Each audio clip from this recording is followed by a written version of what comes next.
বলো। লাব্বাইক আল্লাহুম্মা লাব্বাইক লা শারীকা লাহু লাব্বাইক ইন্নাল হামদা ওয়া নি'মাতা কুল লা শারীকা লাহু লাব্বাইক। আলহামদুলিল্লাহ। এই হচ্ছে আমাদের ছোট্ট সোনামণিরা হাজি হজ করার জন্য আসছে। আপনারা তাদের জন্য দোয়া করবেন। এরা সত্যি অনেক ভাগ্যবান, আমি বলবো যে এই বয়সে তারা আল্লাহর ঘর দেখতে পাবে। শুকরিয়া তাদের প্রতি। তোমাদের বাসা কোথায়?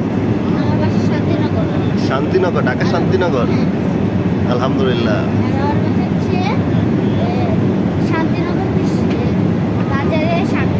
ও তোমার কি হয়? আমার তো ভাই। আচ্ছা আচ্ছা।